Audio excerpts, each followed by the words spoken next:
Have you ever found yourself standing at a crossroads, looking down two very different paths?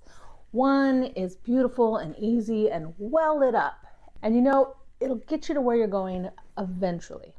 But the other path, it's dark and it's bumpy and it's harder, and you don't even know if it's going to get you to that path, but for some reason you feel like that's the path you're supposed to take. I mean, seriously, have you ever had to do that? Because that is where I am at now. That is what I am facing. Two different roads to two very different paths. Oh no, you're not gonna cry, are you?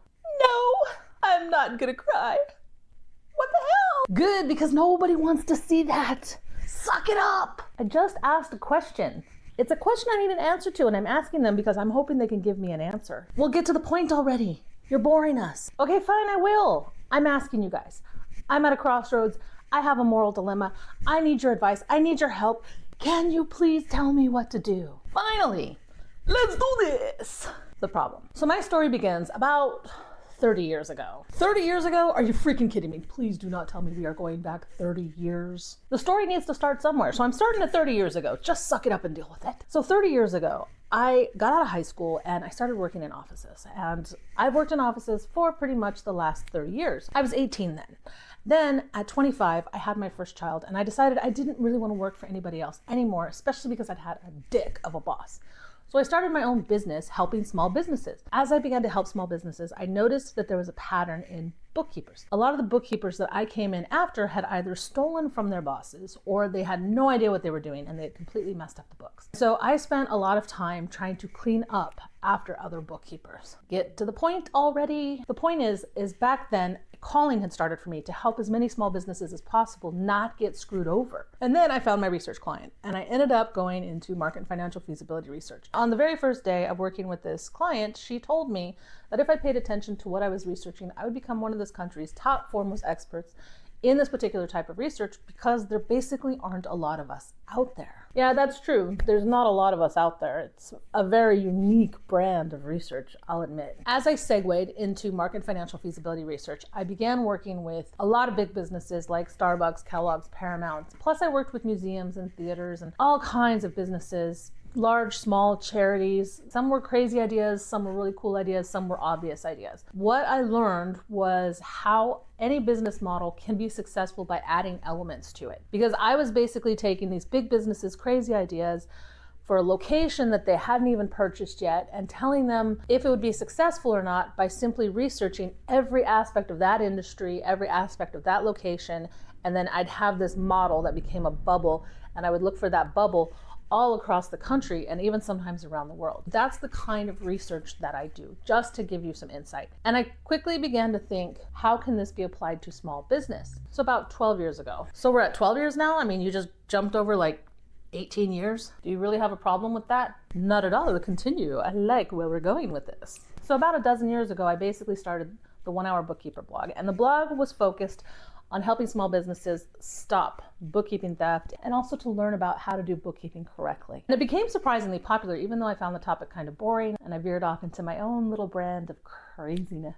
I have no idea what you're talking about. You're the sanest person that I know, right? Oh yeah, I'm totally sane. Anyway, I started the blog, and after about 1.5 years of blogging and hundreds of blogs, the site got hacked, redirected to a porn site, and I basically lost it. I tried to get it back, totally didn't work, so I gave up. Quitter. Nobody asked you. And now we're fast forwarding to 8 years ago. 8 years ago, I had been in an office by that time for over 20 years, and I was bored being in an office all by myself. So I did what any sane person would do who's going through a midlife crisis, and I started going to a therapist. Oh yeah, I totally remember that. Remember how you cried like a baby? Shut up! We're not talking about that. Never mention that again. After going to therapy, I decided to do what any normal sane person would do, and I became a flight attendant. Oh, I'm so sorry, honey. I'm so sorry, kids. Mommy's gotta go. Don't forget to make dinner for yourself. Goodbye. I'm out. Yeah, that's pretty much how it was. I became a flight attendant and I was out of there. My kids became very independent very quickly. And now I'm traveling all over the world, and suddenly I am seeing small businesses all across the country that are dying. In addition, I'm finding small businesses that I really love, but then I go back a year or so later and now they're closed and they're out of business.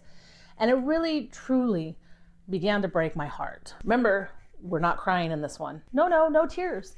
We're on a mission. We're gonna save America, one business at a time. Hey, don't get crazy up in here. That's my job. I'm the crazy one. My bad. Let me reel that back in. Anyway, so now I'm traveling all across the country. I'm seeing small businesses fail all over the place. And suddenly a new dream starts to be born. And that dream is this channel. I started this channel because I basically wanted to help small businesses by giving them the information that big businesses have and that big businesses pay me for, but giving it to them for free so that they don't die. We are such a good person. I'm just saying, we're like a saint.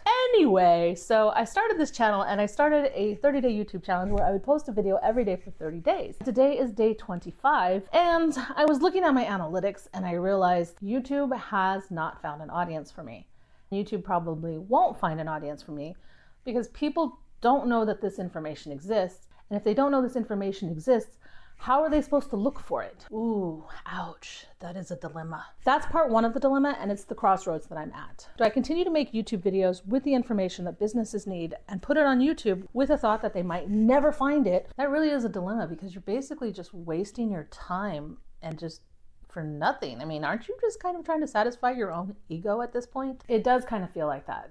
So the other path, the obvious path, is that I follow all the YouTube advice and I completely forget about the information that I believe small businesses need and just focus on the trendy stuff so that hopefully I will start making money and then I can use that money to help small businesses. Wait, what do you mean use that money to help small businesses? Aren't we just doing this to get rich? Actually, no, we are not doing this to get rich. My goal is that I want to be like the Mr. Beast of small businesses. I'm hoping that I can use this channel, make some money, and then turn around and give that money to the small businesses so that they can turn the corner and survive and hopefully get to the next level of their business. Whether that's making sure that their one little business thrives and gives them the life that they want, or whether it's taking their business to the next level and franchising. Yeah, you're a saint. I know, right? But anyway, that's dilemma number one. The other part is the moral dilemma that I actually mentioned at the beginning of the video. The moral dilemma is that I wanted to do these 1-minute shorts that highlighted business mistakes across the country while absolutely 100% keeping the business confidential, because my goal is not to hurt any business out there. It's to help as many small businesses as possible. The shorts would ask people to comment on whether or not they saw anything that would make them not want to go to that business. So that way business owners and managers can read through those comments and get an idea of if I'm right or if I'm crazy. Then if they wanted to know why I picked that, they could go to a long form video and find not only the explanation of why I say it's a business mistake, but a solution about how easy it is to fix that mistake. Because most of these business mistakes I see are so easy to fix. If it's so easy to fix, what do they need you for? Well, that's the thing. They don't know that it's easy to fix, and that's why they keep making these mistakes. The reason I consider it a moral dilemma is because I'm basically calling out businesses across the country, pointing out their business mistakes, just so that I can give a teachable moment to other businesses. And I'm worried that because the internet is a cruel beast, people will find those businesses and it will hurt them even more instead of actually helping them. That's the moral dilemma. But I'm standing at a crossroads, and that moral dilemma might not even come into play if I pick the nice easy path. Because if I pick the nice easy path, then basically I'm saying, screw the small businesses, let them figure it out on their own. They don't really need the information after all. Or do I continue to put the information out there and just cross my fingers and hope that it's found? That's why I'm here.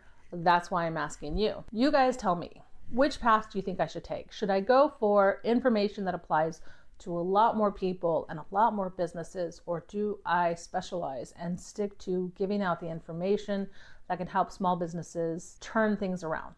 Because I can tell you, I have been to the town that has no small businesses, and the only thing that was there was a Super Walmart and a McDonald's. And oh my gosh, it was so boring to be there. But not only that, can you imagine if you live there and your only job opportunities are McDonald's and Super Walmart? I don't want to see that happen to all of the small towns that I go to across this country. I want to see more businesses thrive instead of just survive. That's our catchphrase. Helping businesses thrive instead of just survive. Oh yeah, and that's the other part of the question. Do I let my evil twin stay, or do I kick her to the curb? I say stay.